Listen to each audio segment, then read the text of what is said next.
In a study in the 1990s, participants recalled getting lost in a shopping mall as children. Some shared these memories in vivid detail.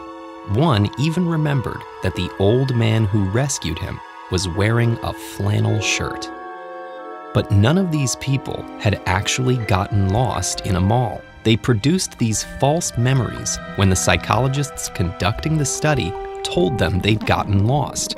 And although they might not remember the incident, their parents had confirmed it. And it wasn't just one or two people who thought they remembered getting lost. A quarter of the participants did. These findings may sound unbelievable, but they actually reflect a very common experience. Our memories are sometimes unreliable. And though we still don't know precisely what causes this fallibility on a neurological level, research has highlighted some of the most common ways our memories diverge from what actually happened.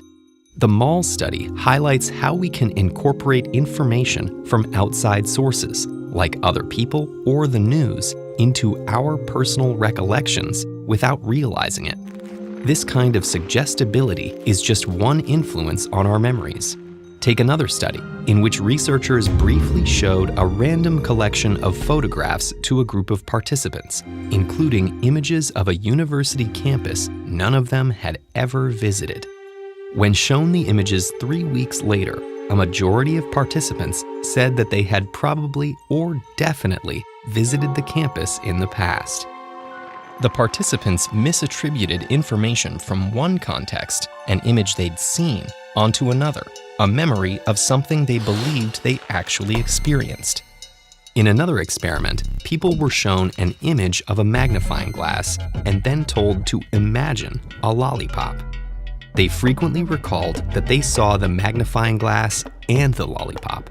They struggled to link the objects to the correct context, whether they actually saw them or simply imagined them.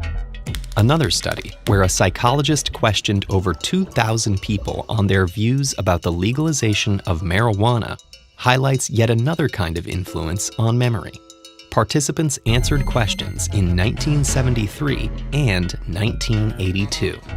Those who said they had supported marijuana legalization in 1973, but reported they were against it in 1982, were more likely to recall that they were actually against legalization in 1973, bringing their old views in line with their current ones. Our current opinions, feelings, and experiences can bias our memories of how we felt in the past. All of these fallibilities of memory can have real-world impacts. If police interrogations use leading questions with eyewitnesses or suspects, suggestibility could result in incorrect identifications or unreliable confessions. Even in the absence of leading questions, misattribution can lead to inaccurate eyewitness testimony. In a courtroom, if a judge rules a piece of evidence inadmissible and tells jurors to disregard it, they may not be able to do so. In a medical setting, if a patient seeks a second opinion and the second physician is aware of the first one's diagnosis, that knowledge may bias their conclusion. Our memories are not ironclad representations of reality, but subjective perceptions. And there's not necessarily anything wrong with that. The problems arise when we treat memory as fact, rather than accepting this fundamental truth about the nature of our recollections.